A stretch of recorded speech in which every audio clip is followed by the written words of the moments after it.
escândalo, galera, que olha, eu tô vendo. A gente tá falando disso várias vezes que o Lulinha seria preso. Nós falamos várias vezes aqui no Código 22 que é questão de tempo que ele vai ser preso. Quando a gente não sabe. Mas que ele vai ser preso, ele vai ser preso. Agora, com essas coisas sendo vazadas, a opinião popular, agora todo mundo olhando e falando, ó, não dá, mano, não dá, não dá. Né? Se anda como pato e quaca como pato, é pato. Não tem o quê? Não tem. Aí você tem mensagens mostrando que eles queriam fugir. Você tem mensagem falando do pai.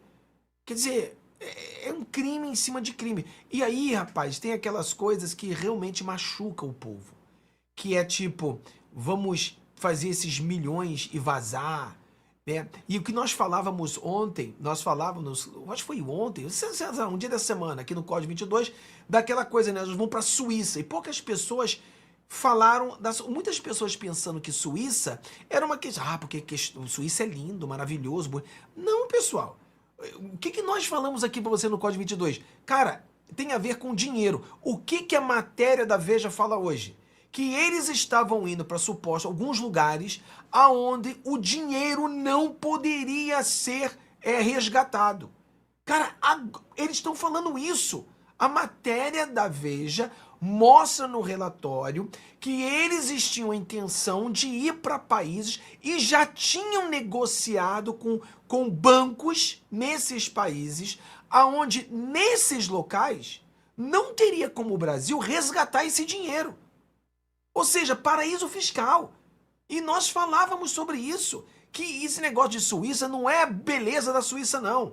É outra coisa, é muito dinheiro. É muita grana que eles iam levar, ou não sei se não levaram, né?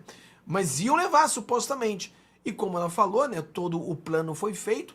Cara, eu já tenho o suficiente, mais do que suficiente, para botar esse moleque na cadeia. Agora, o que tá faltando, imagina quando o André Mendonça mostrar todo o repertório, mostrar tudo que ele tem. Olha, galera, se vocês acham que isso é uma bomba, olha o que a gente tem aqui, ó. Meu amigo, vai ser canhão. Agora, pessoal, isso tudo só existe porque tem rede social, porque tem projeto como o Código 22, porque a imprensa agora está obrigada a informar as pessoas, porque senão já era. Muito obrigado a todos aqui que estão apoiando o Código. E homenagem aí ao que o Fábio pediu, eu vou colocar aqui as mensagens que são absurdas. Às vezes é bom a gente saber isso, para vocês entenderem como é que esse pessoal está por trás. Então, eles, pela frente, né, a esquerdalhada toda prega aí que eles querem... Aliás, eles gostam da pobreza, eles gostam da pobreza dos outros, né? Porque, na verdade, são eles que empobrecem o Brasil. Dá uma olhada nesse diálogo aqui da Luxing aqui com a turma dela aí. Olha aí. Deu sono agora? A pessoa falando com a Luxing. Olha a resposta dela. Eu quero 100 milhões esse ano.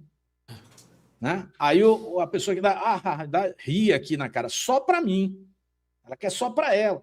Então, assim, e ela diz que fala em nome aqui, aí tem todos os personagens. Pessoal, aí entra negócio de joia. Aqui é real a coisa, né? Aí vão falar de mansão. Aí, meu amigo, isso aqui não para. Entendeu? É um negócio multimilionário. Tem gente que está no governo, está na política e está aí dentro da matéria. O negócio está pesado. Oi, tudo bem? Meu começando para aqui para bater um papo, né?